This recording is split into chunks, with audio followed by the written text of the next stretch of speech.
Hi guys, so I wanted to make this quick video. Now, I personally believe, like 99% of me believes, that they've already found and recovered Jay's mobile phone. Now, we had that person who posted quite a while ago saying, look, I'm in Spain, Jay's phone's been found.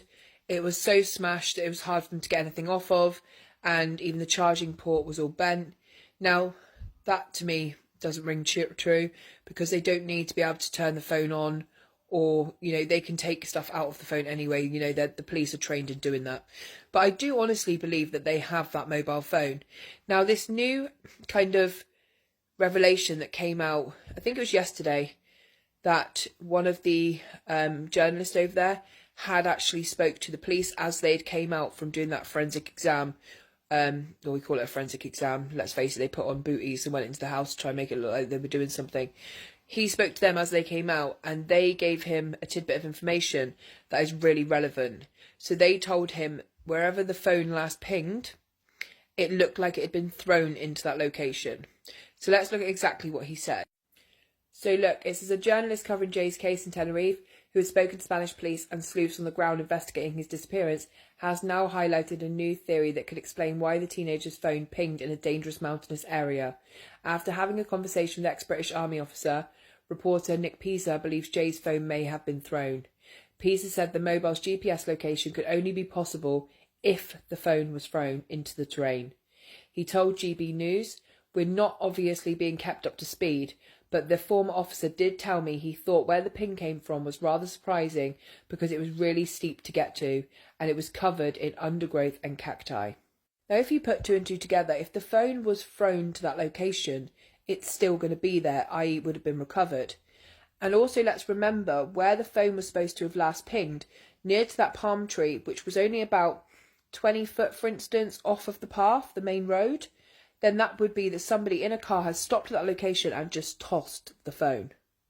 Now, to me, this makes so much more sense, and it would prove that Jay was never particularly far deep into that mountainous area.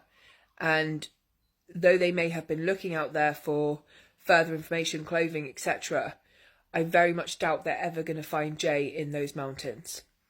It also does give some hope into the investigation, because we know the Civil Guard do keep a lot of stuff under judicial secrecy. So until they've completed an investigation, you won't know what they have.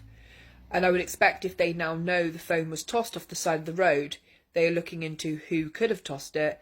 And let's remember, a lot of that Masca area is covered by that webcam. So who knows what will come out in the future. We also saw on the Masca footage, do you remember, the two men that kept pulling up in that white car and getting out and going slightly over into that mountainous area before returning to the car? After it got so big, were they trying to go back and find that phone before anyone else could, knowing they'd thrown it there? Personally, I don't think there's going to be too much found on that phone, because I think whatever happened to Jay that night, Jay wasn't privy to what was going to happen, and I think it's other people's phones that need to be looked at.